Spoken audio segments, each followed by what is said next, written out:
What good, YouTube? And welcome to the house. It was the perfect storm this weekend between bonus bucks back, and if you could check out with your cart, Burst of Destiny hitting for its day one, and then a regional season, both online and in-person tournaments driving this crazy. So at the end of the market watch, I'm actually going to have a couple suggestions to buy that I've noticed have been going down or near lower on quantity. So using that TCG player link in the description down below, costing you nothing extra to support the channel directly for the cards you'd already be buying. There's some considerations on deals rather than things that have already gone, because last market watch's coverage was all things just selling out like crazy, and a lot of this market watch is the same. Starting with what's stealing the show, it's Sword Soul. I have so many comments in my comment section going, oh, this is overhyped, it's not going to impact. Well, it's all over Dueling Book top rated, it's all over this regional season, it's all over people looking how to play, and 10 Sword Soul seems to be the way a lot of people are going. Shuna has only 13 quantities for both the common and the rare, and the rare is $6+ very quickly, with one 0% feedback seller at $5.50. Then you also look at its common, and it's headed towards $3 relatively quickly, so you might want to pick your bulk for 10 stuff if you're not a Sword Soul player. This is going up in price. Super Vishudas are now hitting above $10, and Adhara is around $7 market price. Let's see if it's coming down at all. We have one top-rated seller at $6 before the next near mint is $8 freaking dollars and then above. And the common Adharas are market price above $1. I do want to emphasize I'm still seeing Draco Berserker on inboards, especially where there was some kind of disruption, and I think people underestimate this card along with this deck. I would get that sooner than later using the TCG player link in the description down below, costing you nothing extra to support the channel directly for the cards you'd already be buying. It's already on middling quantities for both version. The secret rare looks freaking nice prismatic out of the 2020-10s, and we all know people aren't opening a large quantity of the 2020-10s with how freaking high in price those have gone over time. Ryza, the Mega Monarch. People can't keep pointing this one out and freaking out about it, and it is even higher, and as we point out, sales rates do speak. People are spending $70 on this card. Ruxin made a post showing the last time he sold one on TCG Player, it was 80 cents. I know I have a stack of these somewhere in the house. I would always set it aside, and when Caius went up, I even started saving them extra while I was still a vendor. Like, yeah, look, one day this will be the guy. So I've got to find those and do like a deal in the Discord, probably half price when I do find those, but it's going to take some time. I don't know where they are in the house. But when it comes to this card, Flume the Rees is a tier 2 deck. Let's be honest. It is not tier 1.5. It's not tier 1. It's on the outside looking in, and this is a greater emphasis on today where, look at this, you had all this time to get it at 18, at 30, and then people freak out when the deck's finally here. Rogue is way too expensive in modern Yu-Gi-Oh! This should not be a thing on this level, yet here we are. I guess Caius was an Ultra and 20 was super mind-blowing back then. Here we triple that price for a secret rare out of Duelist Alliance and a Mega Pack, one of the most impactful sets, I guess. Ghost Ogre Ultra Rares are going up right now, both out of Legendary Collection Kaiba, as well as Dual Power, two $30 MSRP sets, and people are at you allergic to the Premium Gold and the Infinite Gold versions, I guess, and the Super Mega 10 doesn't look all that great, at least the US print doesn't. So people going for the Ultras here instead of paying up on the secrets. Why is this? Actually, let me know in the comment section down below. Is it Sword Soul? So when you know material, you don't leave something on the board for later to have to deal with? Like when they make the token, do you just pop the card? What are you using this against in the current metagame? Let me know down below. Fusion Destiny Ultras are indeed rising, while the super rares still have a couple deals before they are rising back up towards 10, 11, and then you see it's up towards that price. I do think this could be an $18-ish card. I'm hoping a reprint comes sooner than later. That OTS pack isn't till like February that got announced with it as ultimate rare, so if we could be into like April before seeing an actual reprint like Ghost from the Trash 2, rather than maybe even, you know, like Brothers or whatever. I hope Konami's ahead on this reprint, but who knows. Artifact Dagda is starting to go up slowly in price. I would suggest this, especially if you're a Phantom Knight player, having this sooner than later. It's behind a $30 MSRP product of Dual Overload, and we've seen a lot of these cards like Celine start towards these prices and get ridiculous later when they see a lot of play. Where our super rares are going up a little bit crazy, a lot of Lyrilusk players are on this card. I know they're arguing this versus Jack in the Hand or something in their community. Well, the super rare is up in price, and there are a ton of accessible commons, but none of them are bulk anymore. They're all around 50 cents plus market price, so be aware of that. We have Burst of Destiny going crazy from the sell. Mo Yi is quickly $70 here. We have a couple of 65s, and then it's 70. So this has been really competitive. People are grabbing playsets of Mo Yi as they go. And then you have Destroy Phoenix with a lot more listers. I know it's not showing up on screen right now, but there were like 82, 92 listers last night on this card. And you can see people barely undercutting each other, but it's 95 by the end of page 1. So a lot of people hoping to get more money off of this card. And the sealed, it was available for 72 at the start of the sale. It's sticking 75. One of the top selling slash also highest price sets. Like even Rise wasn't like this early on. It took Rise a while to, you know, go past that 68, 72 mark. So this is super interesting to see where it's at early. And Ecclesia Bonk Stick is ahead of Stratos as predicted, the waifu tax, but Trouble Sunny doing extremely well early also at 350 with a decent sales rate. And finally, Lord of Heavenly Prison, a lot of people freaking out about its early pricing. It's coming down a little bit versus last night, but I just want to say this card has done the most for stun since the inception of Inspector Border. So a lot of rogue players and a lot of other people are looking at this card and updating their old decks with it, which is why it's maintaining that kind of a price for now. I think demand for it will go down over time, but you could see this even in, you know, this top to regionals get a lot of hype. This top to Weiss, yes, oh my gosh, gets a bit more hype. That could happen. Similar to how Inspector Border would hit between 12 to 20, 12 to 20 all the time. You could see fluctuations in this over time. Anti-Spell Fragrance is a penny stock I told you to kind of look at and also get your version sooner than later that you might want. Just a note, those secret rares are off of TCG Player to almost 40 freaking dollars at this point, where they were available cheaper than they had been in a long time. I've seen this a lot on Dueling Book, and for pretty good reason. A lot of decks are playing a ton of spells, so this is almost like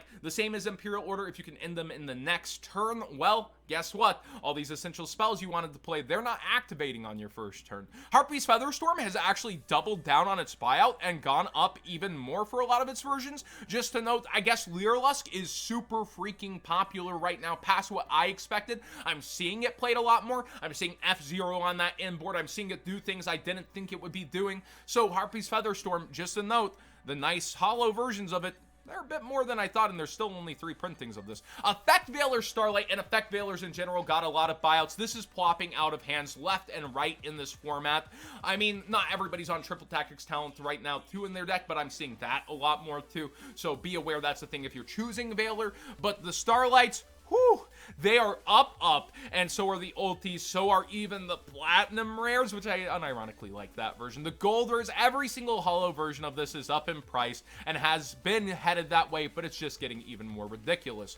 Now, in Synchro Storm, this is sticking its 122. I've said I think it's perma triple digit, but the fact that throughout this weekend, it's just showing that this product isn't worth opening to hunt one card Baroness or the Ghost Rare, which Baroness has overtaken in an amount of time. I thought it would take a little bit longer, very quickly, and Bird Call is headed towards $20. We have a market price of $19 thanks to that sale, and it is quickly $20 here on TCG Player 2, just showing how many people are on that deck as it continues to go. But yeah, think about it. You get 36 packs, about 5 ultra rares per box, but short printing's a thing where you only see like 3 Baroness per case on average in the US and 2-ish in the EU. So when we're looking at how bad that short printed, it's the usual duelist pack grind, well, it's not worth opening a case just to chase this down and break even-ish and have the fun and hope that your ratios didn't get crapped on or that you clumped and got super lucky. So a lot of people not willing to open this. That's why the sealed continues to go down, but the singles go up. It's just one of those signs of unhealthy ratios early on. I think the sealed diamond hands will go up over time as every single legendary duelist has done, but this is still a duelist pack structure of 3 duelists instead of 5. Again, that marketing ended in the OCG of legendary duelist. So I feel like this will be successful over time, as any duelist pack has been, with a competitive card inside.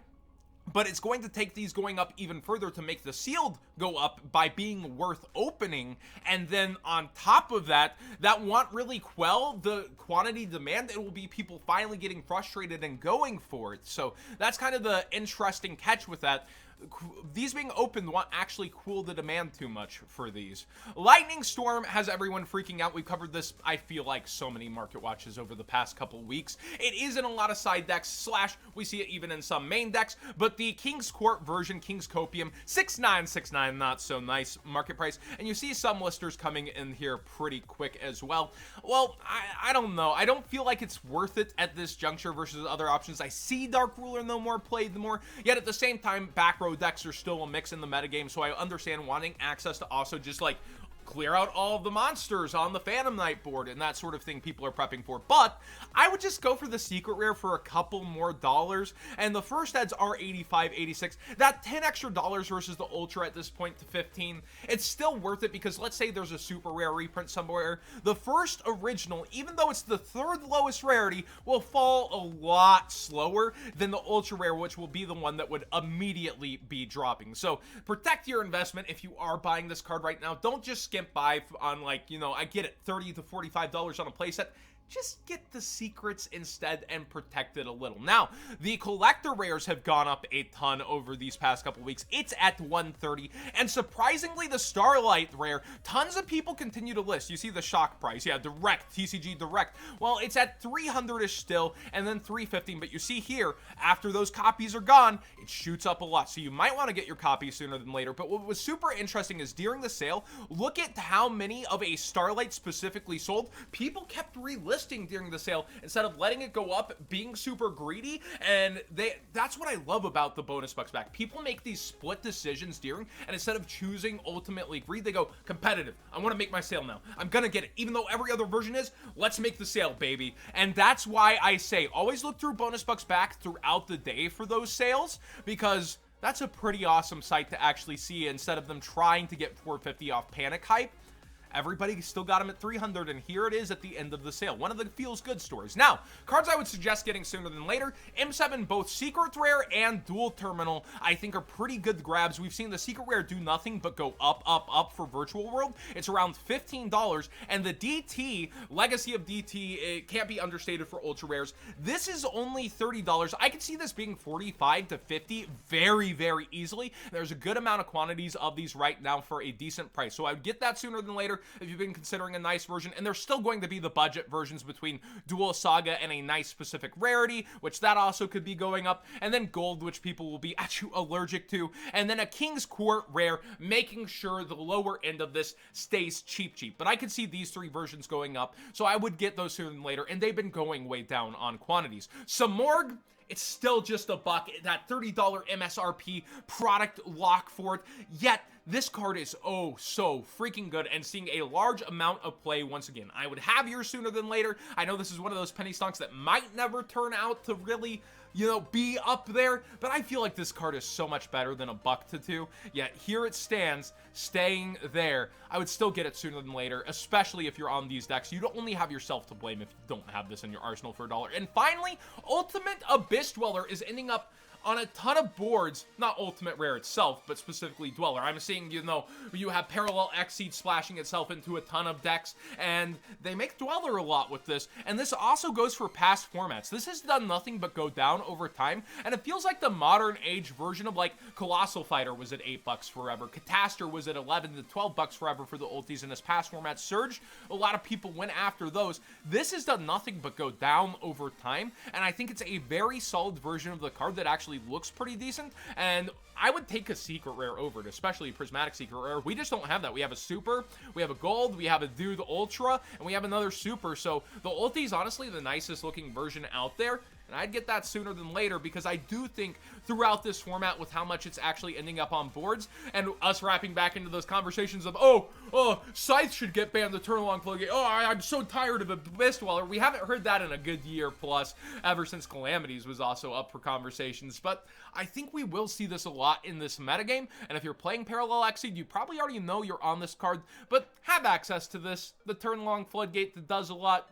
you want to. Just trust me. You want to have access to this card in general. And all of them are $1 plus for what they are on the lower end. But the nicest version, those we know proportionally, go up the most when it goes up. Thanks for watching today's Market Watch. Please subscribe if you haven't already. Give this video a thumbs up if you enjoyed the conversation. What are you doing here? Time and time again if you haven't subscribed. Seriously, about to hit 62K, I believe.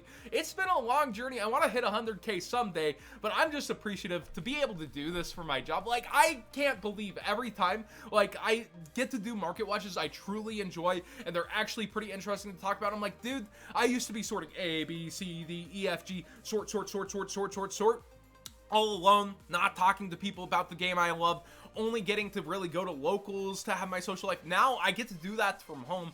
I just love doing this. I really do. Thank you guys so much.